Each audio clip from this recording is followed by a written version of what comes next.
Why is running so addictive? There's a difference between someone who runs and someone who needs to run. In the beginning, it seems like just exercise, an attempt to lose weight, improve fitness, gain endurance, post progress. But after a while, something changes. Running stops being physical and starts to become psychological because there's a feeling that only appears there, in suffering, in the silence of the street, in the sound of one's own breathing. Those who have never truly run think running is about legs, but it's not. Running is about escaping one's own mind. Maybe that's why so many people start running during bad times in their lives, after breakups, losses, anxiety, frustration, loneliness. Because running offers something rare these days: mental silence. You start running for your body and end up running for peace. And the scariest thing is that the brain learns this very quickly.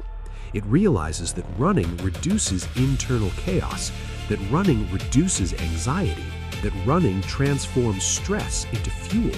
So it starts asking for more kilometers, more pain, more sense of freedom. And that's exactly where the addiction is born. Not a chemical addiction, an emotional addiction. Because after you discover that you can run to escape your own thoughts, it's hard to stop.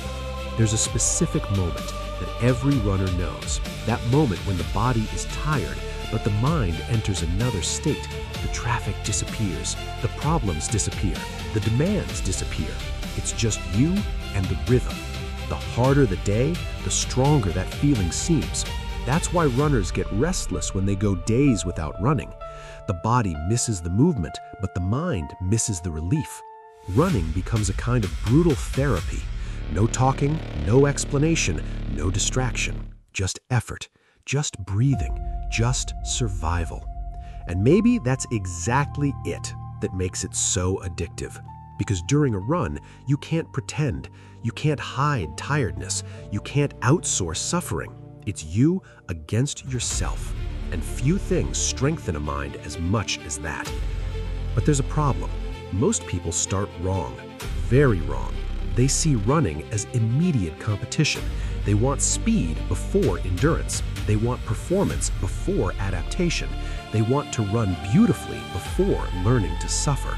And the result is always the same: physical burnout, mental frustration, quick giving up. Because running punishes the ego. Every time someone tries to accelerate beyond their own limit, the body takes its toll. The lungs seize up, the legs feel heavy, the heart races, and the person feels like they were born to hate running.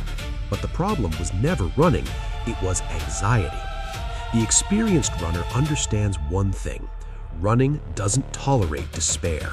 It demands control, rhythm, patience, consistency. In the beginning, you need to learn to breathe. You need to accept discomfort. You need to understand that running isn't about looking strong. It's about persevering even when tired. And that completely changes the game. Because when you stop fighting the run, it starts working in your favor. Your body adapts, your lungs expand, your endurance grows. But the biggest transformation happens in your mind. You begin to realize that you can endure more pain than you imagined, more effort, more discomfort, more pressure. And without realizing it, this starts to invade other areas of your life. Your discipline improves, your emotional tolerance increases, your focus changes. You begin to understand that most people give up too soon because they never learned to remain uncomfortable. And running teaches exactly that. It teaches perseverance. It teaches emotional resilience. It teaches self-control. Each kilometer becomes a silent conversation between you and your mind, a constant discussion between the urge to stop and the decision to continue. And perhaps that's exactly it that makes it so addictive. Because during a run, you can't pretend, you can't hide tiredness, you can't outsource suffering. It's you against yourself. And few things strengthen a mind as much as that. There's something that almost nobody talks about regarding running. It changes your identity. Because in the beginning, You run for a few minutes and feel proud. Then you start measuring distance, time, speed, performance. But then, without realizing it, running starts to dominate your routine. You wake up thinking about it. You organize your schedule because of it. You control your diet because of it. Your mood depends on it. And that's when everything changes. Because running stops being something you do and becomes something you are. The problem is that this can become dangerous because some people don't use running to evolve. They use it to escape. They escape anxiety. They escape emptiness. They escape their own reality.